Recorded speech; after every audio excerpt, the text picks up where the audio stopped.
So the United States is moving like we've never seen before. Some people are moving for new job opportunities. Some people have the ability to work from home, and they get to choose where they would like to live and perform their job right from the luxury of their own home.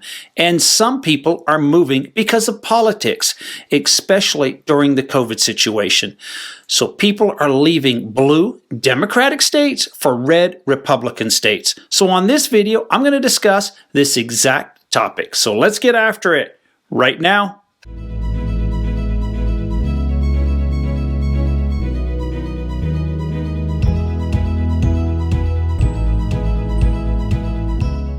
Welcome to the Living in Utah channel. I'm Mike Gallagher. I'm a local realtor right here in the state. If this is your first time to my channel, you may consider tapping that subscribe button down below and hitting that bell notification, and you'll receive a notification every time I release a new video, and that's every week. And honestly, we receive dozens of reach outs from all over the world, and we absolutely love it. So if you're thinking about making a move to Utah and you want to know what it's like to eat, sleep, drink, play in Utah, then pick up the phone, give me a call, shoot me a text, send me an email. We got your back when moving to the U state. So we are a mobile nation. We're used to moving. Ever since the pioneer days, Americans have been on the move. When we're younger, we sometimes move to go to college. Then after college, we might move for a job offer. Then comes the retirement years, and we sometimes move to our home state or another state that we choose. Sometimes we move just to be closer to family and friends that we've met throughout our journey. However, a new trend has been happening, especially during the pandemic. People are leaving blue Democratic states for red Republican states. Comes to my mind are states like California, Washington State, Illinois, Oregon, New York, New Jersey, and they're moving to states like Texas, Florida, Utah, Idaho, Wyoming, Montana, and many more. So what are some of the main reasons that people are making the move? Well, first on the list has to be the high cost of living. I'm always thinking on the gas prices and the food prices. You sometimes find that in a blue state, it can be higher than a red state. Then you have excessive taxes, state income tax, property taxes, and other miscellaneous taxes that some of these states are imposing. There's government decisions, especially during the pandemic. Some of the lockdowns and some of the restrictions that these states have imposed, people are not happy with. Then there's the whole defund the police movement. We don't need the police. Some people are not keen on that particular idea either. I like my police department. I hope our state continues to have a police department. Then you have some cities that will not prosecute people who commit theft under a certain dollar amount. I heard in San Francisco, it's like $950, somewhere around there.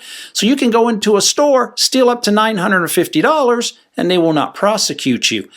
Now, I don't understand how a business can survive day after day with the theft.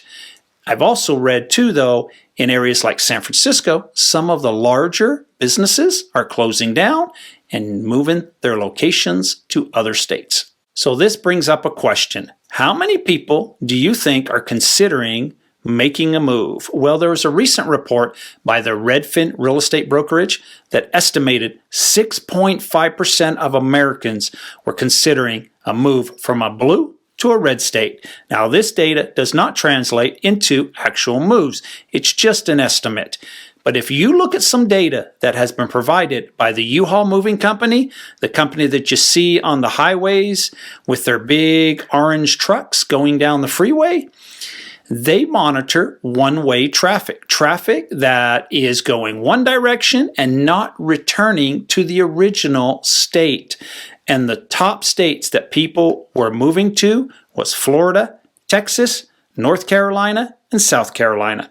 And the states that they were fleeing from, New York, California, Illinois, New Jersey, Michigan, which are all typically blue states. So recently, the Wall Street Journal also produced a statement about what is happening.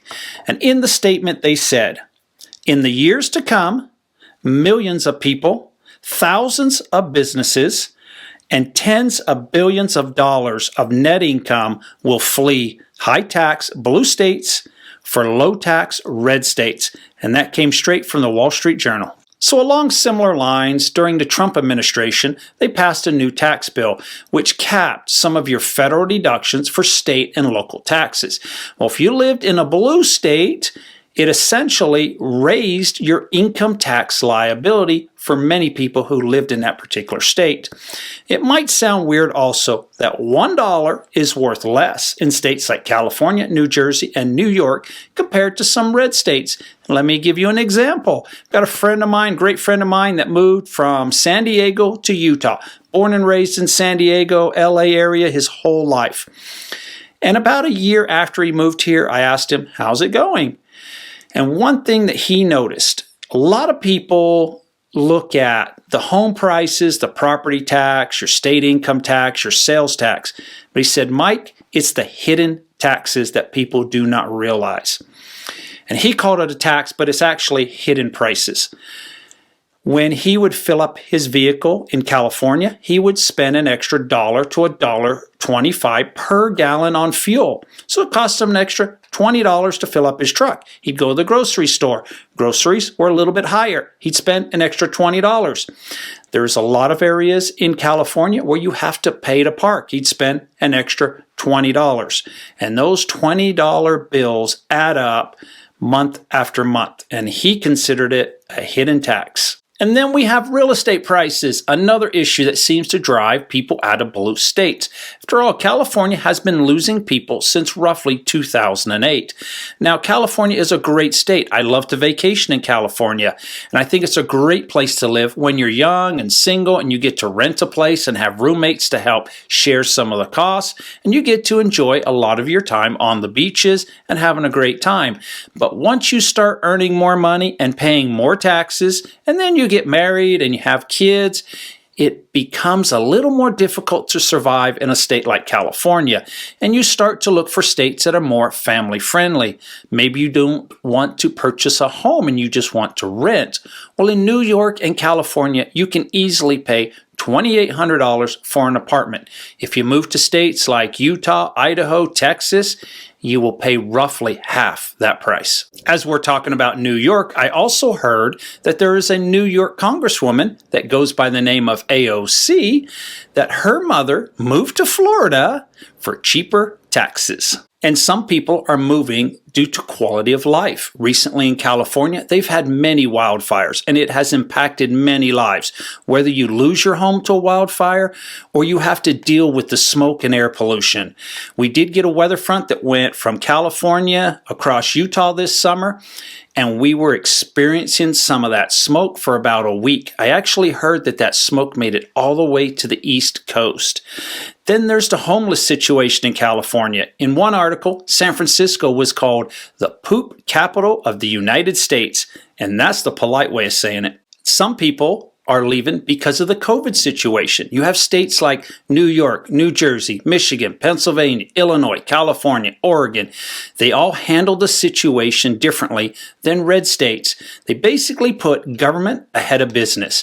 If you had a gym or a restaurant, you were pretty much shut down, leaving millions of workers without paychecks. I sat here in Utah and watched the difference between California and Florida. Just one example, Disneyland was fully closed. Disney World was open for business.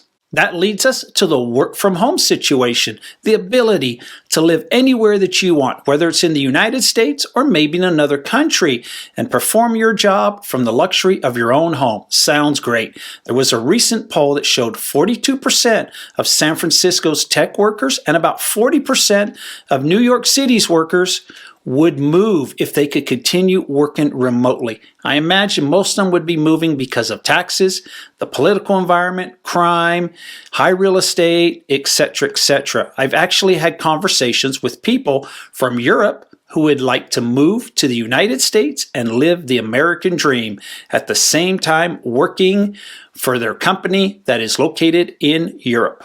I would say we're having a cold war in America between the red and the blue states.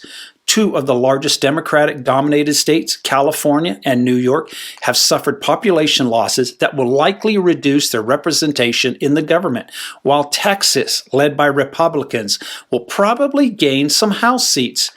On the other hand, you have the state of Arizona that has turned blue, probably from the large amount of Californians that are moving there. And you have the state of Colorado that has turned from red to purple to blue.